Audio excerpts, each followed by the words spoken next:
So what would you like to know? Okay. So how old were you when you had your near-death experience? This was on 6/6/09, 2009. How old were you? Yeah, I'm I'm good. Thank you. 67 now. So Okay. Okay. Okay. So you were in your 50s. no, I was, Okay. It don't matter. yeah, whatever. Yeah. 09, 10, 20. Okay. Yeah, it's been 22 years, I think, or 20. Okay. Okay. That's all I need to know. So 22 years Yeah. ago. So you were working out in a shop of some kind? Yeah. I have a shop on our property, and that's where I have my, my lathe and all my other stuff, and I do my welding and things like that. I have, kind of My separated. husband's a welder. There you go. Good man. Yeah. I'm his welder helper. He knows. Yeah, just tell him he knows what it means to just sit there and take it. Yeah, I work with him on the pipeline or gas kidding? line, whatever. Yeah, I'm his helper. Oh, that's right. Yeah. Did Yeah. you get my little joke? What was it? What was it? The joke about the Alaska pipeline? No. Oh, yeah. When the pipeline was being built, and after you guys were all up there putting in the pipeline and got it all laid out, the biggest comment we used to laugh at was the best thing we ever saw was a 798er heading south with an Okie under each arm. Oh, okay. I remember that now. Yeah. My daughter, our daughter Sammy, she actually works in Alaska, not on the pipeline, but I mean construction. So yeah, Cool. that's weird. Oh, okay. You take off those glasses now. So Cool. okay, I'm sorry. The welding thing just threw me. Yeah. So I kind of had an encephalopathy, which is where you have real high ammonia counts and your bilirubins are really high, which means I had, bad liver, type of stuff, and cirrhosis and things like that. I didn't know it was that bad, but I'd quit drinking around 2000 or something because I found out that I had I don't know, what the hell is that shit? Hepatitis C. Oh. I had hepatitis C, and the only way to, actually get rid of it, and stuff is to go on special diets and things like that, and stop drinking. And so I'd quit drinking, and it's all done and it's over with, and stuff. So, just everybody that's got liver problems, if they're still having them, they haven't quit drinking. They tell them they got to stop. But anyway, this encephalopathy would let me, stay up all night and work all night. So I'd work like 2 or 3 in the morning or 4 in the morning, sometimes out there in the shop, and then come home and then, crap out during the day, and then get up, and operate, late, or early in the afternoon. And, my wife is just tired of it, me working all night long and not being around and stuff like that. So she finally kind of, put her foot down and said, enough of this, be home and be in by, by midnight from now on. So I was cleaning out some shop rags in my shop, and I had a bucket of rinse water and a bucket of soapy water, and I was washing them, putting them in, washing them, putting them in the rinse water and all that stuff, and wringing them out, drying them. Well, I'd been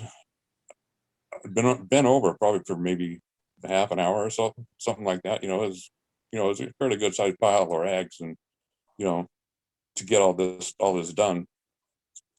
And when I got done, I wanted to see what time it was, see how close I was to getting to midnight. And I looked at my watch, and it was 11:43. And then I started getting these light tracers zipping through my eyes, and zipping all around. And I felt like I was going to faint. And so I started walking toward my office part of my shop, and I got the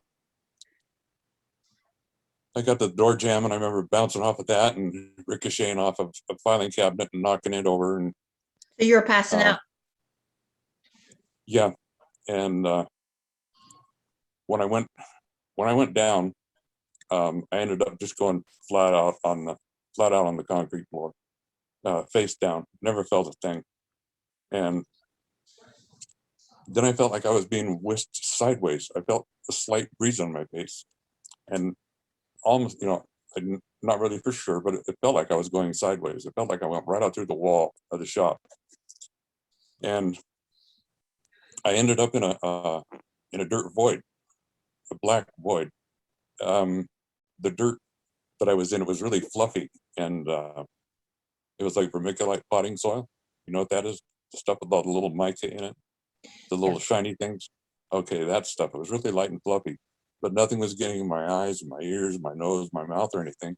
And there was no gravity in it, and I couldn't tell if I was, upright or on my side or upside down or what. There was no gravity. I couldn't tell which direction I was pointing.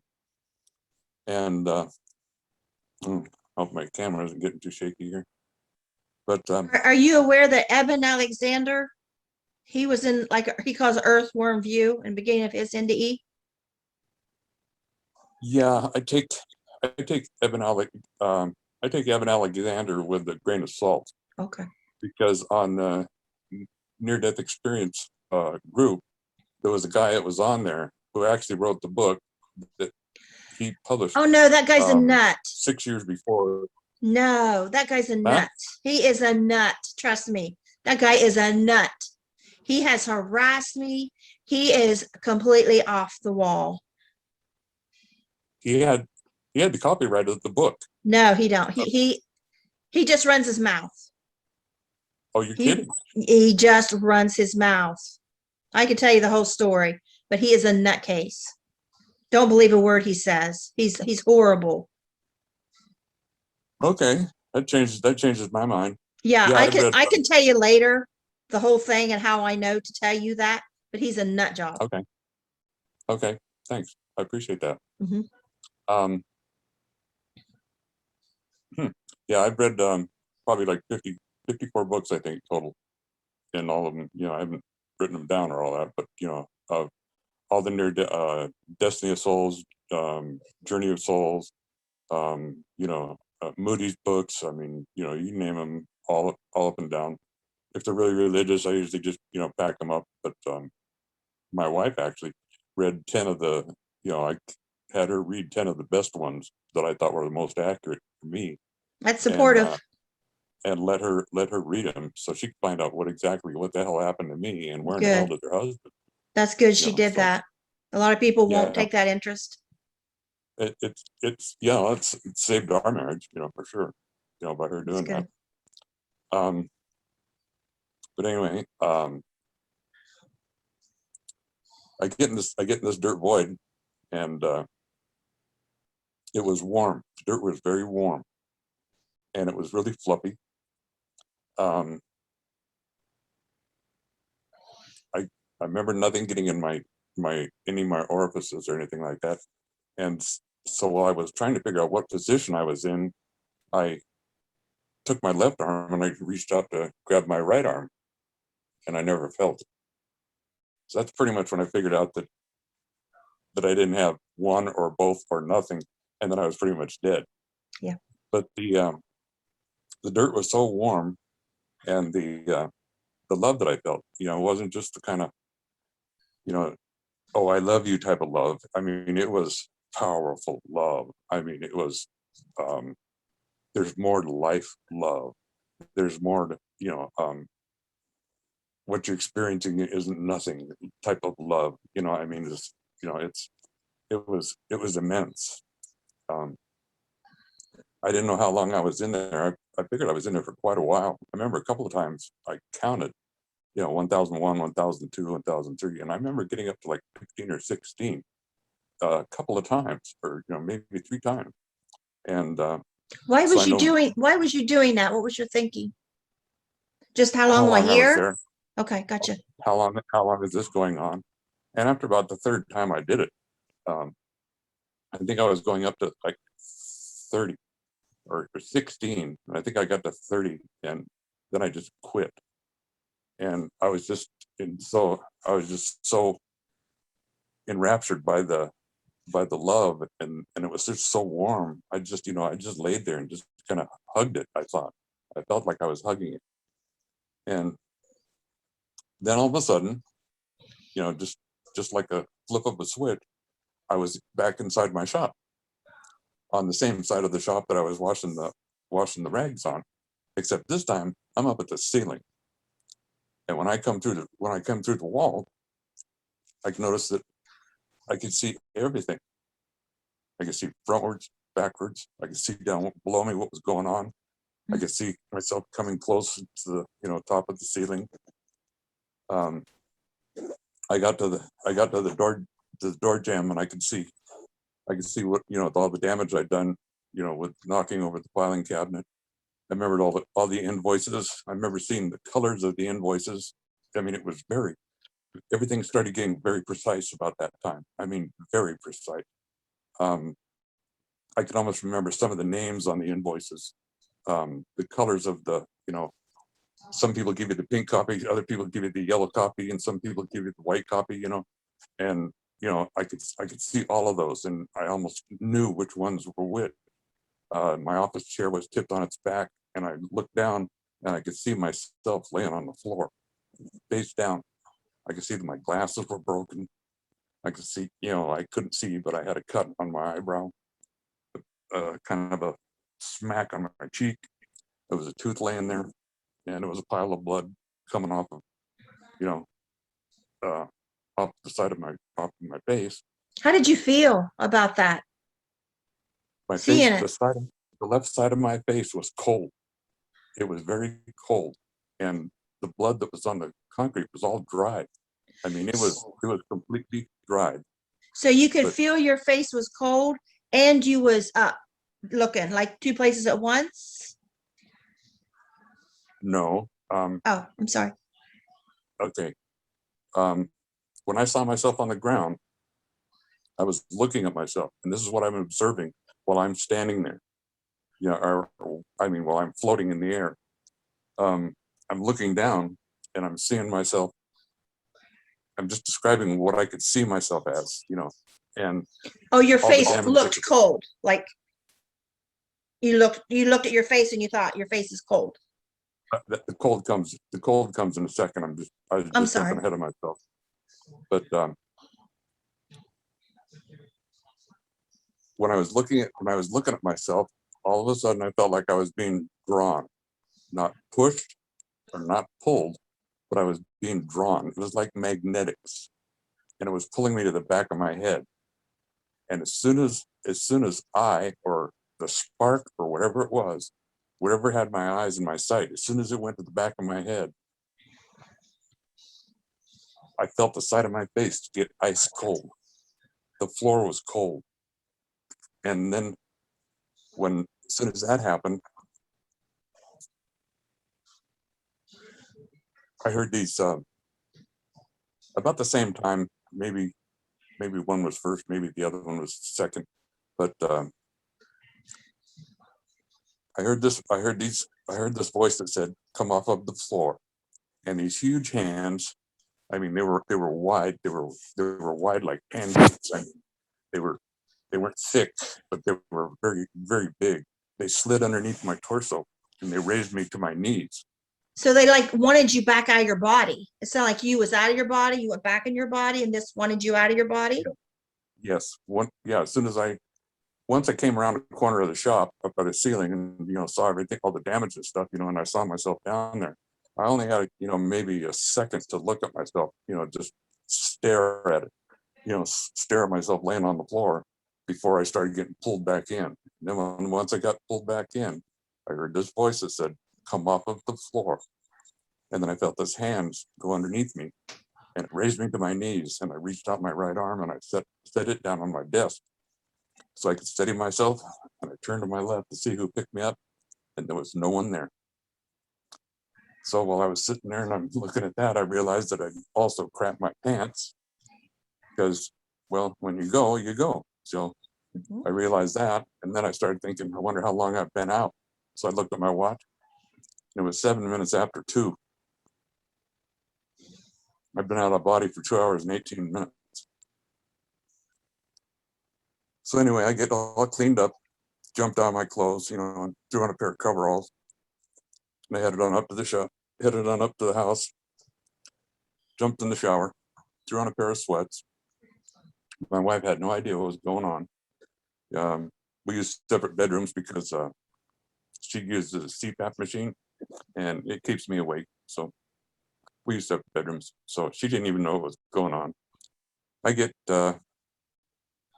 all cleaned up and stuff, and I laid down on the bed, on my bed, and I actually got a couple hours worth of sleep.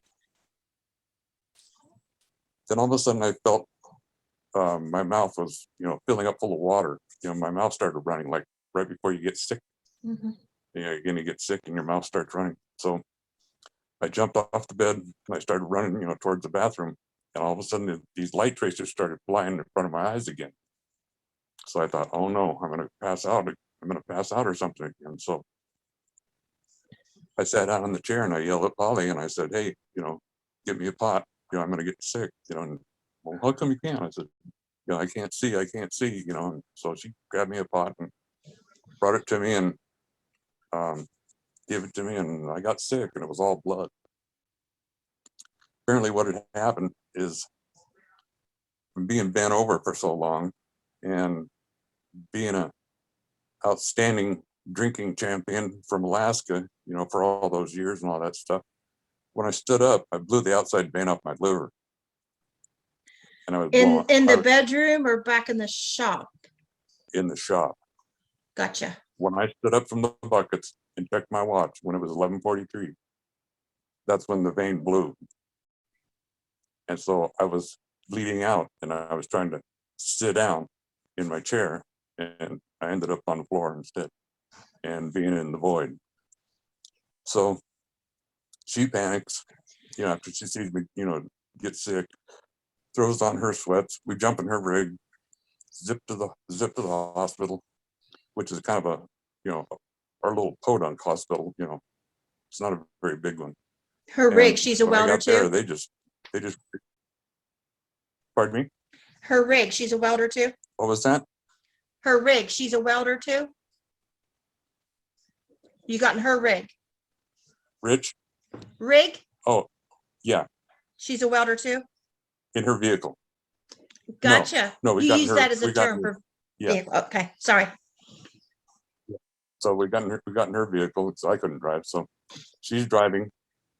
And we get up to Newport, and this is in Oregon, and they completely flipped out. They had no idea what to do.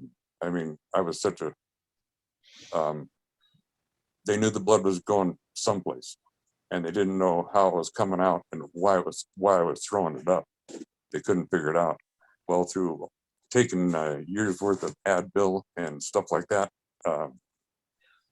with no food and things like that, I had three small pinholes in my stomach, ulcers. And once my body cavity filled up, it went into my stomach and then started filling it up, and then that's when I got sick. So that's how they figured that out. So you had internal bleeding. Yes. Yeah. So they loaded me up in a ambulance, gave me a 6-pack of blood, some sera, and some platelets, and shot me off to Corvallis, which was 46 miles away. And they got me into there, and to do the job of repairing the vein, the radiologist goes into your neck and puts a tube in your neck, and down through that tube goes the camera and the stent, and all these tools and stuff goes through this thing, and they take it right on down to the spot, and then they attach a stent and they get it to stay. Well, he was a young one. He was a young radiologist, and I guess I was just a mess. I mean, I was really bad. All my veins were varicose. The cirrhosis on my liver was just terrible. The actual working section of my liver was only one slice of bread, when actual normal person has like four slices of working material inside your, so that was a mess. So anyway, this guy tried 3 times to try and get me to try and get me to, try to get the stint to take, and he couldn't do it. So the head nurse, or not the head nurse, the head doctor came out to tell my mom and Polly that, that was about all that she could do. She'd make me as comfortable as possible, and that was it. Okay, now I'm going to take a little break here and tell you about my aunt. My aunt, who I now know is my guardian angel. My aunt, when she was in Hawaii, she was a clairvoyant psychic. When she was in Hawaii, she worked for Hawaii 5-0. She would find the little missing children, the this and that, the murders, this and that. The souls would come to her. She would describe it to the police. They'd go recover the bodies. There was an island cruise line there that would do all the islands. They gave her a room and a whole hall where she could do a whole audience, and the souls would come in. I mean, she had 10 people talking to her all the time, dead people talking to her all the time, at her quietest times. She was really good. She ended up working for Las Vegas Police Department, doing the same type of thing for them too. So she came up before she died, and I remember seeing her at Mom's house when this aunt is my mom's sister, younger sister. So we met and had dinner and all that stuff and got to see her. And then she left, but about 1.5 years after that, she died. Now, what I didn't know is that she gave up an incarnation to become my guardian angel. So I have her with me, but she also knew that my mother had cancer, and she wasn't gonna, she doesn't tell the relatives anything that happens in the family as far as what she sees when she's doing all her psychic and clairvoyant stuff. I mean, it's just that she keeps the family. She always did and always would. But she knew I was a pothead, and she knew that I would probably end up curing Mom. So about 1.5 years after I have my event, Mom finds out that she's got cancer. She was having problems, going to the bathroom. Well, she had a lemon-sized tumor stuck to the top of her cervix. She had a hysterectomy prior and had her ovaries taken out, but they missed a piece, and after 30 years, it had grown to the size of a lemon, and it was making it uncomfortable for her to go to the bathroom, both. So once she gets diagnosed, they gave her a CAT scan, and you could see the tumor down there. But what I saw was all of her lymph nodes all lit up in her chest and all up through her breasts and everything else. They were all lit up sugar white. It had already metastasized and gone into her lymph system, and I knew I was going to lose her within 1 year. So I asked the doctor if I could put her on RSO, and he said, yeah, sure, no problem. And he signed the paperwork for the state. And I got the RSO from a friend of mine just down the road from me. In fact, he's taught me quite a bit about everything I do now. What's the RSO? But RSO is Rick Simpson oil. I've never heard of it. Rick Simpson oil. Mm. Okay, Google it when you get done. He's the grandfather of pot and medicinal curing. He cured his own cancer, and he's cured thousands and thousands of others. Yeah, just Google Rick Simpson, and yeah, it's quite a story. He's quite an amazing man. So anyway, I got the RSO and was treating Mom, and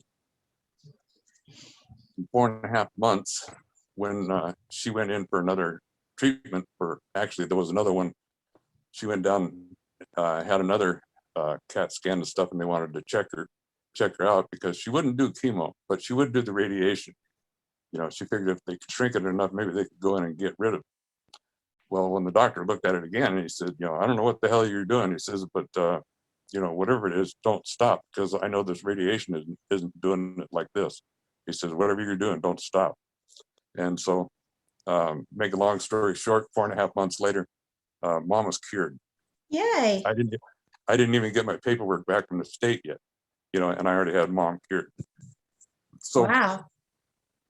so Yvonne had done her job there. And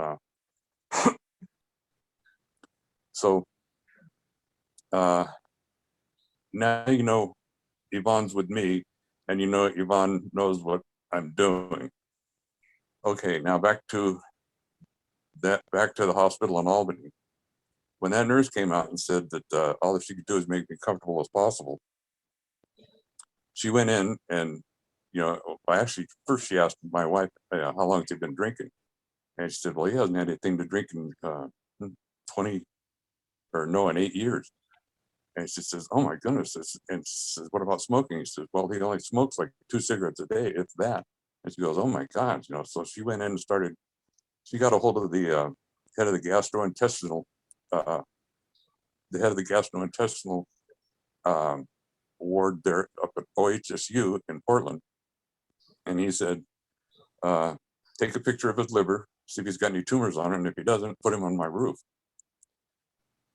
Well, when she came out and said that all she could do is make things comfortable as possible, all of a sudden I was laying on the gurney. They were all done with me and stuff like that, had me out in the hall, or some kind of a meeting room. And all of a sudden I felt like one of those, you ever been out on a picnic and you see those things that cover your food? Yeah. It looks like an umbrella with no stick. Okay. Yeah. That's laying on the gurney. All of a sudden it felt like one of these was put over my head and my torso. I never did look up to see my feet, not until later. But I mean, it was weird. It was like, to me at first, I thought it was like an umbrella, but what it was a blue tube. And Yvonne called St. Michael to protect me, and he came, turned his sword into the blue tube, and put me in it. That's when I saw the poor souls. They're about the size, they were about 4 inches around, a little bit pointy on one end, like the top of their head, a little pointy, but they weren't perfect spheres. They were all about the same size. They all spoke at once. I understood everything they were saying. I could hear everything that was going on outside, and I could understand them also. They told me that it wasn't my time. They told me that I had to stay. They told me that I was going to be protected and that I was loved. And when the last orb said loved, it was like watching the shock wave that comes off an atomic bomb on a land detonation, that wave that comes out, that invisible wave that comes out real fast. That's what it looked like, except it was in slow motion, and it was coming towards my face and my body. And when it hit, it was the deepest love. It was deeper than the love of being in the void. It was just, I couldn't believe it. That's when I found out that I was going to be life flighted. My wife, the tube was about, you could see through it. It was mottled on the outside. It wasn't smooth, so everything was, you kind of looked like crackly paper, crackly wax paper. You could look through, what it looked like. My wife put her hand through it and set it on mine, because they said they were going to go get rid of one car or something like that, and they would see me at the other hospital. And I'm starting to phase out here. Have you ever tried to draw But that But anyway, I get to once I realized I was going to get life flighted, things kind of I kind of settled down, and I was still in such a shock from having that love hit me and seeing the four souls. They were in there this whole time. I mean, they just didn't show up and then disappear. They were in there with, and they uh, they got me up into the helicopter, and the EMT, he couldn't see the tube. Of course, neither could my wife. He walked through it. He was putting his hand through it, stuff like that. I guess I was laughing at him because he couldn't see it, and I thought it was funny. Um, the the way they put you in the helicopter, you could see the pilot, and I could see the pilot with his helmet on, and he had his night vision goggles down, and he had them powered up. I could see the power, the green glow of his goggles. And he told the EMT, he says, "All right, let's get out of here. Let's kill the lights." So the EMT kills the lights, or he shuts the door and then he kills the lights. And the pilot turned around and he looked straight up at the light. He looked at the light and then he looked right at me for about 4 seconds, 5 seconds. And then he turned his head around and powered up the helicopter and away we went. But for the longest time, I was looking for this guy to try and find him, to find out what he saw. Because when I was in that tube with those souls, it was awfully bright. I mean, it was awfully bright to me. So anyway, we get from Albany to OHSU. They put me on the roof. The EMT opens the door, turns on the light, opens the door, and the tube floats off of me with the souls in it. So I'm thinking, wow, they did their job. They protected me. They got me here. And then I looked and I could see there was two orderlies running with the, hospital gurney, and they were pulling it up to the airplane. And as soon as they got me on that bed, I pretty much lose consciousness then. And I don't remember anything until I woke up the next day healed. The radiologist that was there was a real ace. He got the job done. As a matter of fact, before he did the outside vein, he went and took the camera and took a peek at the inside vein. And he said it was so varicose that he ripped it off himself just so he could put a stent in it, because he said if he didn't do it then, I'd be back. So he did me a favor there. But let's see. After I really didn't mention anything. I didn't mention anything to Polly really until we got back. I spent 4 days in the hospital. She got to take me home on her birthday.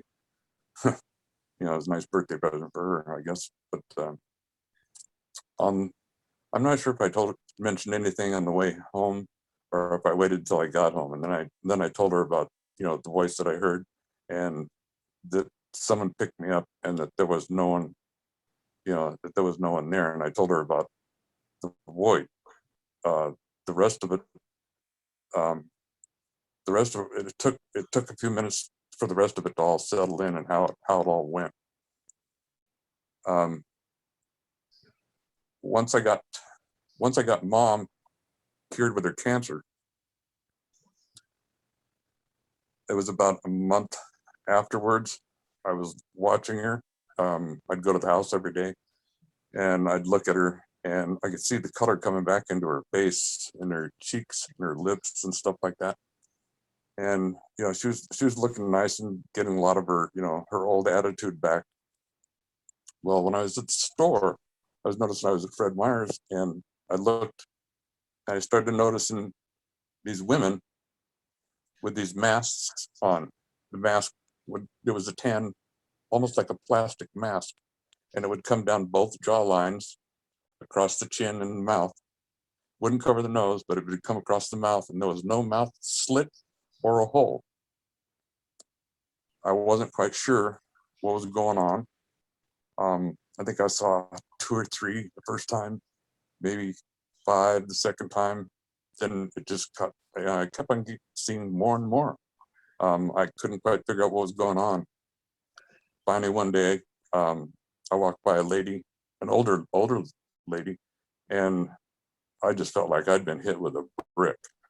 And in the meantime, ever since the NDE, my empathy is just growing and growing and growing.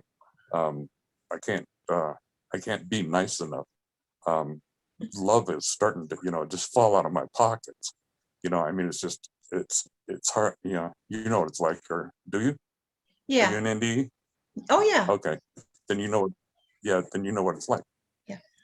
Um, so, where was I? These women with these masks on, and the old Oh, lady. yeah. Okay, the old lady. When I walked by her, I felt like I'd been hit with a brick. So I just left my grocery cart there, and I caught up to her and I said, "Excuse me." I said, I'm feeling, that something's amiss or something, some kind of ailment or something." I said, "Are you okay?" And she said, "Well, she's just been diagnosed with breast cancer, like the day before." And I went, "Wow, I mean, I didn't know what to say. I got an 80-year-old woman, and I mean, she's not going to go for this pot stuff, so I didn't know what to say. Um, I didn't know if I should say anything. Um, so I finished shopping. I'm out there and I'm loading groceries into my rig. And I look over and there was a lady that was standing outside of a van and she was smoking a cigarette and she had on a mask also. So I load the groceries in and I get all done and I put the cart in the little cubby thing that they have out there in the parking lot. And I walked over to her and I said, I said, "Do you have something medically going on with you?" I said, "I got this feeling." And she goes, "Yeah, she'd just been diagnosed with lung cancer and they were going to remove part of one lung and she was still smoking." So I just left. I mean, I just left. But it was then when I pretty much realized that all these women that I've been seeing, they all had some form of cancer. And I'm up to 15 patients right now, 13 cures. I'm still working on 2. You still see that then? Yeah, I don't see it as much with the COVIDs, because the mask is kind of hiding it. It I'm actually not it's wearing a mask, am I? no, I don't see it. Okay. I don't see it I don't see it through pictures and I don't see it over the phone or the camera. It's in Um, person. yeah, it's got to be an in-person type of thing. But I haven't seen it. I haven't seen it in men yet. I've treated men, but I've all been approached by their wives or by their girlfriends or someone like that. Are you Or treating them by telling them about this RSO or? yeah, I treat them with Okay. RSO, and plus all the hidden cures that big pharma has hidden for all these years, and plus all the cures that the government has hidden for all these years. They've made it. Big pharma has made it illegal since 1964 to even try and make something to treat. Uh, Have you heard of treat the the, Rife machine? yes, I have. Yeah, I just spoke with a guy. He's in Austria. I just spoke with him today. He's taken MSM and rosehip vitamin C. He's taken that regimen. You can find out all about that on cancertutor.com. Write that down. You have to read the whole article and understand what all the protocols that you can get in trouble with, because you can't have chlorine, so you can't drink chlorinated water and things like that. You can't have ice if you go to a restaurant because they have city water that's chlorinated probably, and things like that. It basically what it does is MSM is naturally it occurs naturally in the earth. Most of the animals get it through rain. We get it through a lot through vegetables. Um, it's a normal intake. Um, the MSM is just got a sulfur in it.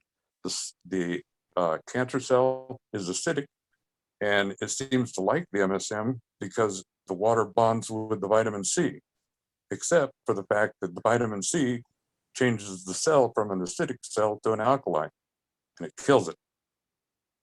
So it's real simple. It's so simple, but the fact that thing is see, it's an $897 billion business for Big Pharma. They're not going to tell these people that. So, you know, I deal with it. It's hard to deal with more. If I have to deal with two people at a time, it's hard on me. I mean, it's really hard on me. It's hard on my empathy. It's hard on my head. I can still feel what a lot of people are feeling and what they're saying over phones and through videos and things like that. Oh shit, the ASPCA, commercials about the dogs, like Christ, I'll be crying for half an hour watching those bastards. I mean, it's just, it's really, it's really changed me. It's changed me to the point where I kind of pretty much got to regulate it. I've been trying to, lately I've been trying to raise my vibrations, and so I can talk to my aunt. How do you raise your vibrations? Positive thinking, doing everything, everything you think that's hateful gets put into the universe, or gets put into the air. Everything you write that's hurtful gets put into the universe. All this stuff hurts. What do you do with your anger?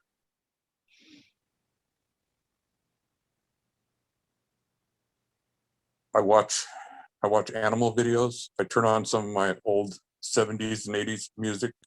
I go to YouTube and tune out.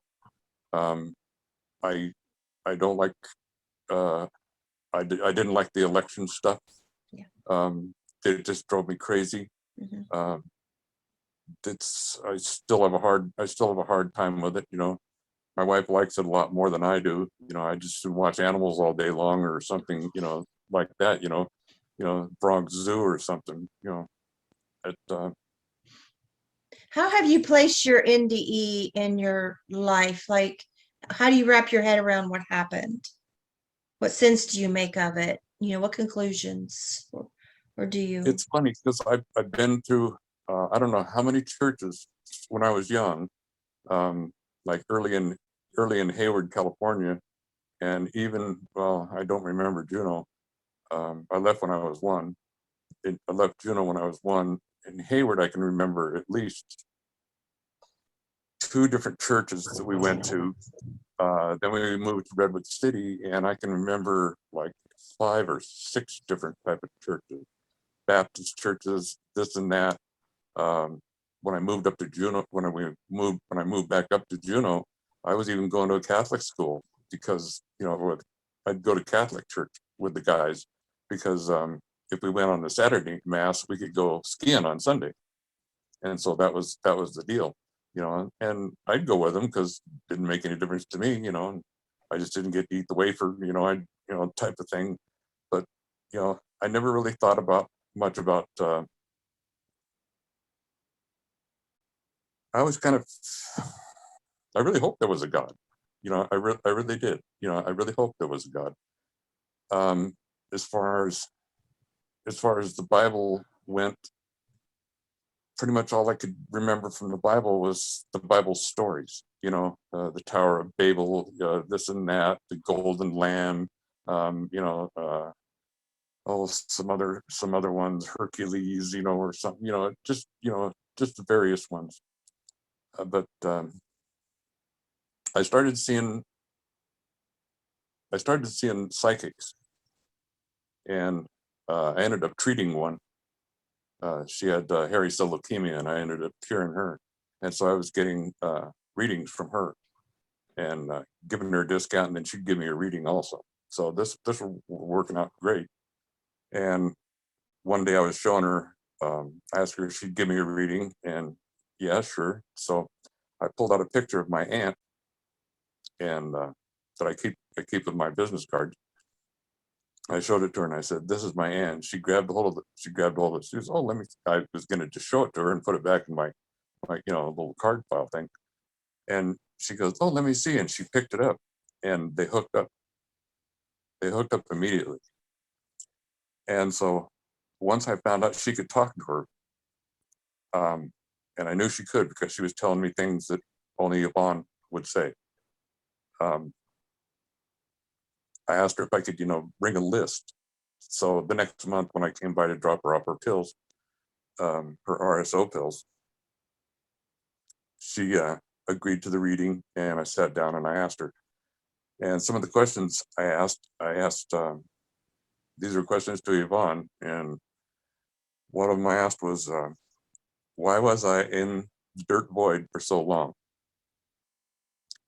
She said, "That's how long it took me to convince the powers that be that you would change for the better." So she was praying for you. I mean, because she hadn't passed yet, right? When you were sick. Pardon me? She had not passed yet. She was still alive when you Yeah. were sick. So she was praying for you. She passed. But she She knows.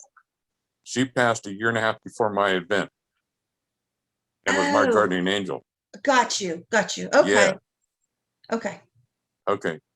So the next one I asked her, I said, "Who picked me up off the floor?" And she said, "Saint Germain." She called Saint Germain to have him restart my life process, because Saint Germain and I have been friends since the 1700s.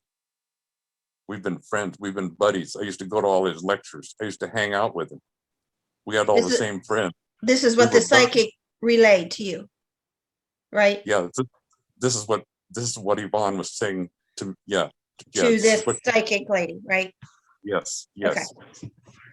And so, and by the way, Saint Germain is an alchemist. So am I. What does that mean? An alchemist. An alchemist. They're not the people that change lead into gold. They're the ones that utilize what the earth has to change people, and that's what I'm doing. I had another psychic. Actually, she's her name is Brigitte Visser, and she's in the UK, and she channels Saint Germain. And I was asking her, I said, we were talking on Messenger, and I said, since you know Saint Germain, I said, do you think you could ask him? I said, he was supposed to take me and my aunt on a little field trip. I think it was supposed to be for, a knowledge thing. Can you ask him if if it's going to be anytime soon? And all of a sudden, how when you're on Messenger, it goes zip, the little line goes down, the little face goes zip. You tell the person's reading your deal. Her face went zip like this, and there was a page and a half, just like that, snap, printed already.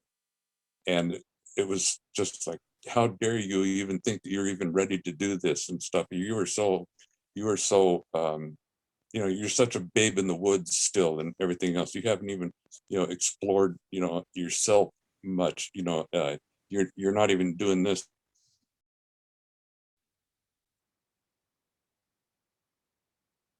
Are you there again? Hello?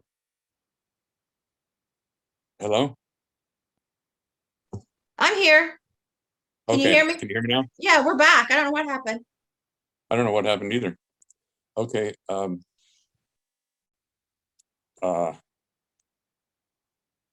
Anyway, the little face from the messenger went zip like this, and all of a sudden, a full page. It was a full page and a half was printed, just like that. Snap. I mean, when someone's face comes down there and hits your message, you usually see that wavy sign saying someone's writing something, and then you got to wait for them to post it. Right. As soon as her face went down, it just went boom, just like this. And it just got into me, and this, you don't do this, and blah, blah, blah. I don't see how you can think you can do this. And So I said, I read it all and I said, well, sorry for asking. I just, I know I'm a little impatient. I said, sorry for asking. And then her face went, and I sent it, and then zip, her face went down again. And all of a sudden, another page and a half of already printed out stuff showed up. And I just started reading it, and she goes, Phil, that wasn't me. That was Saint Germain. I just got my ass chewed by a saint. He hears me all the time. Are you there? I'm here. Did you lose me? Okay. We okay? Yeah. Okay. Yeah. You just looked like everything was frozen there for a second. But yeah, he's I've had quite a few lives. There was a guy that was with Brigitta, and she started me a read over her internet site she's got, and she's cut it off, and she let this other guy finish it, this guy Taylor. And Guy Taylor went and says, he started going, man, he says, you're an old soul. He says, when Merlin left, you took over. And so if you put that back into time of things, that's 697 or 674 or 647 AD or 674 AD is back in the day of King Arthur, and that was back in the time of Merlin. So since then, I've been told I've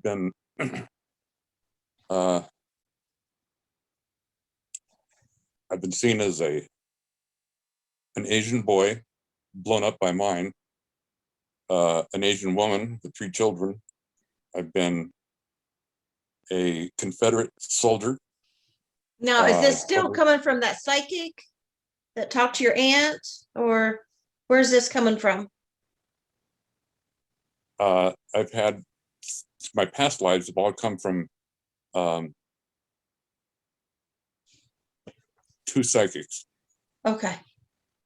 There's one lady who told me about the small Asian boy, and the Asian woman with the 3 kids. She sees in the 4th plane. She sees auras. She could tell when my back was a little screwed up. She goes, "Hey, I see a red thing. Pull up your coat." So I pulled up my coat. She goes, "Oh yeah, I say I have sciatica." But she can see auras, and she told me she saw those 2 past lives.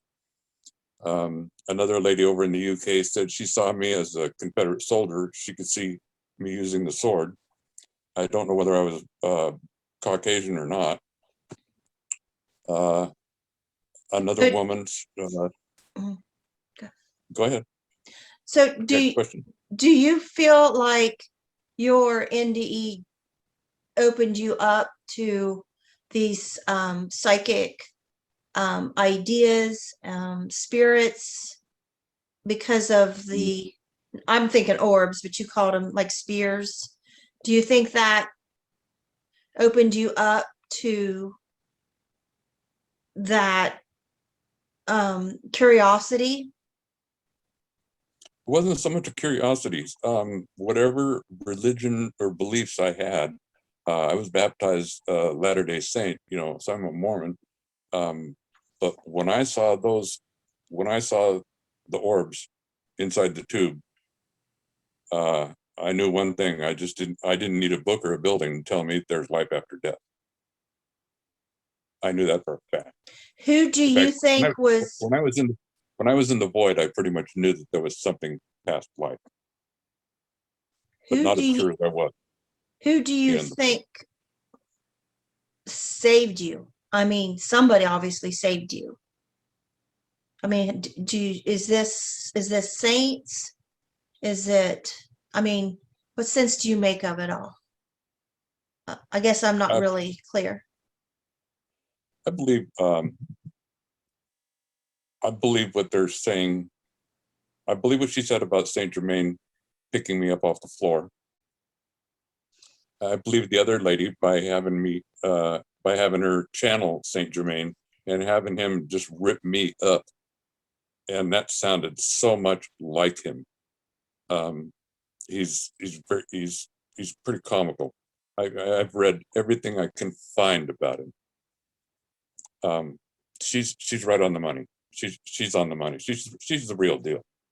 You know, she's a divine. You know, and she has a couple of friends too that are that work with the divine. They're they're purple flame workers. So Purple flame workers. What's that? yes. I'm not into the, I mean, so I don't know what a lot of these things Okay. mean. There's about 4% of the 4% of dark forces that's holding this world in the turmoil that it's in. All the angels, and all of the the prophets and everything else, they've been joining everybody here, the gay eyes and several others. The guys, what? Gay eye, Gaia,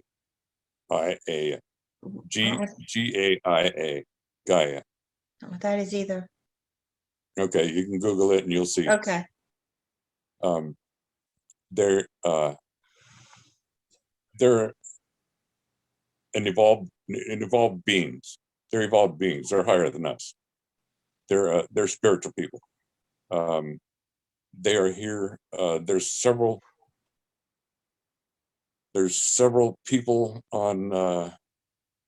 Let's see. One has her own website, and there's another one that's on Near Death Studies, who also does channeling of Saint Germain too, and he delivers messages. One lady is very, very good. She travels with them. She explains about how a lot of the dark forces and stuff are still within the earth, and what they are doing and what we are trying to do is keep the love up, and